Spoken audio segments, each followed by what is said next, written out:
Muito bem, este já é o 10º degrau. Nós podemos ver que em cada degrau o povo cantava um salmo. Não sabemos as melodias, não sabemos o ritmo, mas sabemos que dentro das melodias hebraicas era algo de dança, era algo que mexia realmente naquela dança tão pueril como que de roda. E podemos imaginar o povo de Israel esperando o seu momento de entrar no templo, o seu momento de levar o seu sacrifício, de apresentar a Deus a sua oferta, oferta pacífica, oferta de gratidão, oferta pelo pecado. O povo ali estava aguardando o seu momento. E cantavam, e dançavam, e se alegravam na presença do Senhor. E neste salmo, o Salmo 129, nós podemos ler uma verdade com relação à história de Israel, desta nação. Vamos ver? Diz assim: muitas vezes me angustiaram desde a minha mocidade, Israel que eu diga. Desde a minha mocidade me angustiaram, todavia não prevaleceram contra mim.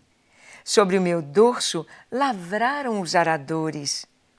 Abriram neles longos sulcos, mas o Senhor é justo. Cortou as cordas dos ímpios. Sejam envergonhados e repelidos todos os que aborrecem a Sião. Sejam como a erva dos telhados que seca antes de florescer, com a qual não enche a mão o ceifeiro, nem os braços o que ata os feixes. E também os que passam não dizem: a bênção do Senhor seja convosco. Nós vos abençoamos em o nome do Senhor. Bem, este salmo nos fala a respeito de perseguição. Sim, perseguição ao povo de Israel. Perseguição. Muitas vezes, diz aqui a palavra, me angustiaram desde a minha mocidade.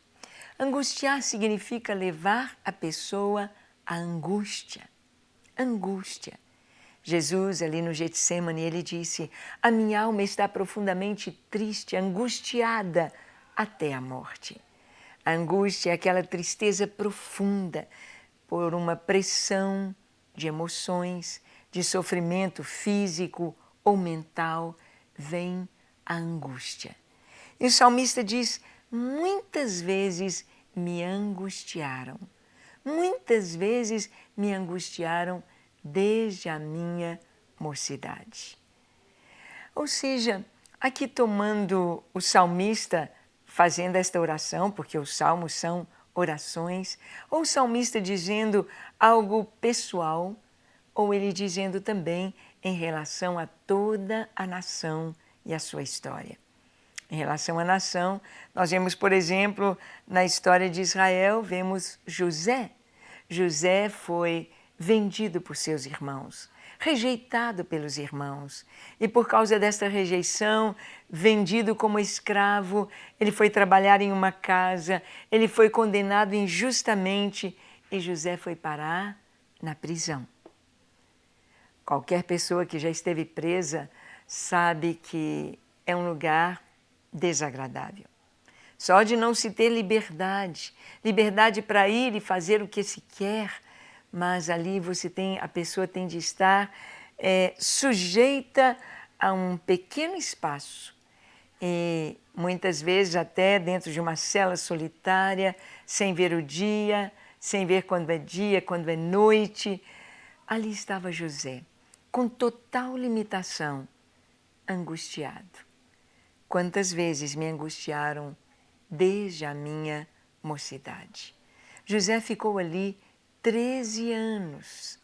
13 anos, ele tinha 17 anos quando saiu de casa.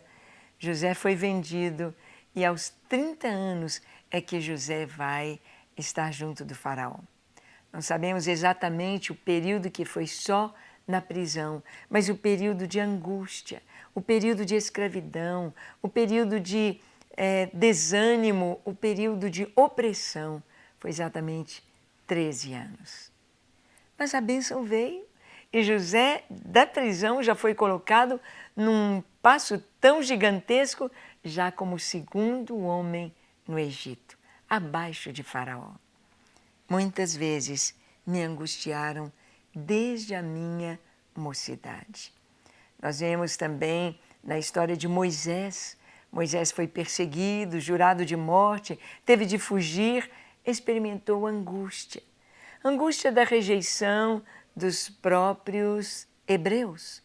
Quando ele achou que fez um ato de heroísmo, que ele separou aquela briga, aquele egípcio que batia no hebreu e ele matou o egípcio. O que ele pensava é, o povo vai saber que eu sou o libertador. O meu povo vai entender que Deus me levantou para livrá-lo. Mas não foi isso que aconteceu. No outro dia, 2 estavam brigando e Moisés vem dizendo, vocês são irmãos, vocês não podem brigar. E o que ouviram? Quem pôs você por juiz sobre nós? Você quer me matar igual você ontem matou o egípcio? Então Moisés descobriu que ele estava numa situação angustiante. Rejeitado pelo seu povo, rejeitado por Faraó, jurado de morte, ele teve de fugir. Muitas vezes me angustiaram desde a minha mocidade. Tempos depois, Deus muda a história de Moisés e o traz como libertador, como legislador. Traz Moisés numa posição tão grande que a Bíblia nos diz que não houve um homem que falasse com Deus face a face como Moisés. Nós vimos na história de Israel Davi. Davi foi ungido rei como adolescente.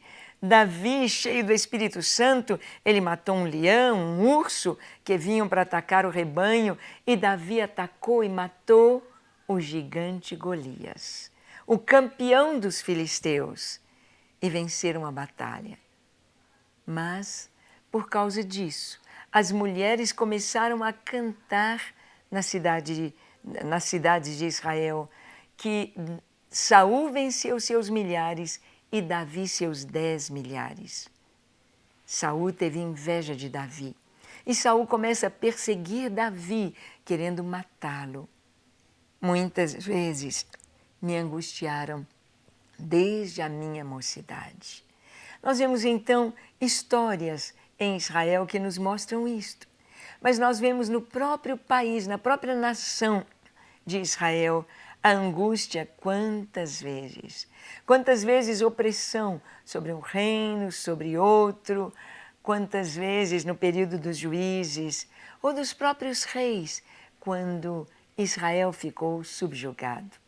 Na época que Jesus nasceu, no Novo Testamento, há 2000 anos atrás, Israel estava dominado pelos romanos.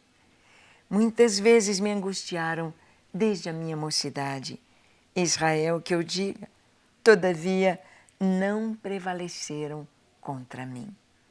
O que há de maravilhoso é que jamais o inimigo vai prevalecer.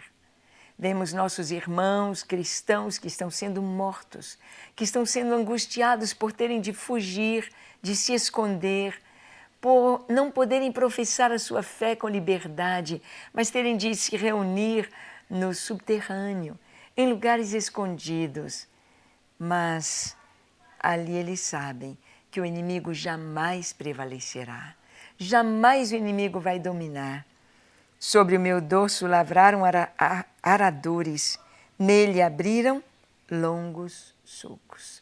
Fala sobre as chicotadas, fala sobre apanhar, fala sobre a carne viva com os azorragues, com aquelas pontinhas de osso ou de pedrinhas, para ferir realmente, abrindo grandes sulcos nas costas, como aconteceu com o próprio Senhor Jesus. Mas o texto nos diz, mas o Senhor é justo, cortou as cordas dos ímpios. O Senhor é aquele que vê a opressão. Nós sabemos que o mal não subsistirá para sempre, pelo contrário, os justos subsistirão. Os justos serão guardados pelo Senhor, mas não os ímpios. Estas pessoas hoje que estão aí matando cristãos, pondo fogo, decapitando, fuzilando, enforcando, nós temos compaixão, porque os nossos irmãos que estão sendo mortos, eles estão indo para uma recompensa muito grande. Mas estas pessoas, se não se converterem, aqui diz, o Senhor cortou as cordas dos ímpios. O ímpio não prevalecerá no juízo de Deus. E aqui diz que estas pessoas que aborrecem o Senhor, que aborrecem a obra de Deus, que aborrecem a palavra de Deus, serão como a erva dos telhados, que seca antes do florescer. E os que passarem não dirão, seja abençoado. Ou pessoas que caminharão solitárias e com o coração cheio de tristeza e maldição. Mas o nosso Deus é o Deus de alegria e de bênção. Por isso nós vamos orar agora. Vamos orar? Feche os seus olhos, curve a sua fronte e, se for possível, se ajoelhe. Ore comigo nesse 10º degrau do Salmo 129, dizendo assim: Senhor, reconheço que sou um pecador e preciso tanto de Ti. Reconheço, Senhor, que muitas vezes eu tenho sido angustiado, perseguido, tem havido incompreensões, tem havido injustiças, ingratidão, mas eu entrego a minha vida em Tuas mãos. Eu sei que o Senhor é justo e bondoso. Eu sei que eu posso confiar e descansar em Ti, pois o Senhor é aquele que dia a dia leva o nosso fardo. Tu és aquele que nos guardas, nos abençoas e nos dás cada dia o necessário para viver em alegria na Tua presença. Por isso eu me entrego a Ti. Lava o meu coração, purifica-me, santifica-me e dá-me a certeza da vitória, a vitória do Senhor em todo o tempo. E que a verdade do Salmo 129 seja realidade em minha vida para a Tua glória. Me entrego a Ti, hoje e para sempre, no nome de Jesus. Amém, amém e amém. Para receber todas as novidades do canal, inscreva-se e, se curtir o vídeo, clique em gostei. Aproveite para acompanhar a Rede Super nas redes sociais.